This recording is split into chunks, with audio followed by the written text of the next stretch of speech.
Assalomu alaykum, hurmatli tomoshabin. Bugun juda muhim va ko'pchilikni befarq qoldirmaydigan yangilik bilan tanishtiramiz.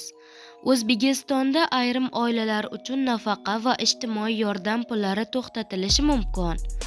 Rasmiy manbalarga ko'ra, mehnatga layoqatli bo'la turib ishlamagan yoki taklif etilgan ishlarni rad etgan oilalarga beriladigan nafaqalar bekor qilinadi. Biroq ishlayotgan, band bo'lgan yoki ish izlayotgan fuqarolar uchun ijtimoiy yordamlar saqlab qolinadi. Bu qaror kimlarga ta'sir qiladi? Kimlar nafaqasiz qolishi mumkin? Qanday shartlar asosida yordamlar davom etadi? Bularning barchasini hozirgi videomizda batafsil tushuntirib beramiz. Shuning uchun videoni oxirigacha tomosha qiling. Agar sizga shunday muhim va ishonchli yangiliklar kerak bo'lsa, like bosishni unutmang. Kanalga obuna bo'ling va bu videoni boshqalarga ham ulashing.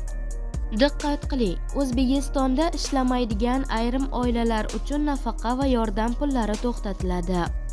Mehnatga layoqatli kambag'al oilalar 6 oy davomida ishlamasa yoki taklif etilgan ishlarni rad etsa, ularga nafaqa va ijtimoiy yordamlar bekor qilinadi.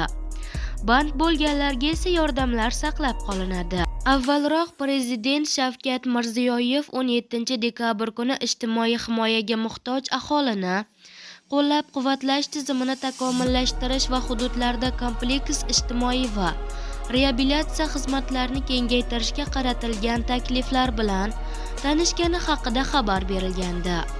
Prezidentning ijtimoiy himoya bo'yicha maslahatchisi, Ijtimoiy himoya milliy agentligi direktori Mansurbek Olloyorov O'zbekiston 24 telekanaliga bergan intervyusida davlat rahbariga ehtiyojmand oilalarni qo'llab-quvvatlash bo'yicha ijtimoiy yordam va xizmatlar ko'rsatishning yangi tizimi taqdim etilganini ma'lum qildi.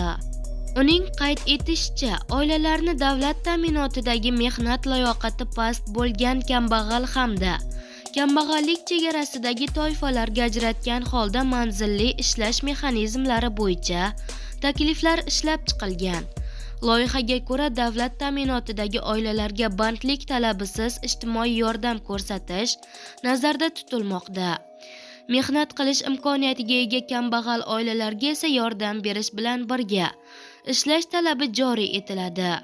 Agar bunday oilalar 6 oy davomida band bo'lmagan yoki taklif etilgan ishlarda ishlamaydigan bo'lsa, ularga nafaqa va ijtimoiy yordamlar to'xtatiladi. 6 oy davomida ishlaganlarga ijtimoiy yordamlar davom ettiriladi, dedi Olloyorov.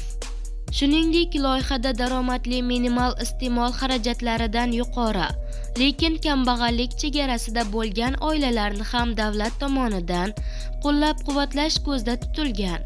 Bundan tashqari, Mansurbek Olloyorov davlat ta'minotidagi oilalar uchun ijtimoiy paketlar doirasida qo'shimcha imkoniyatlar belgilanayotganini qayd etdi.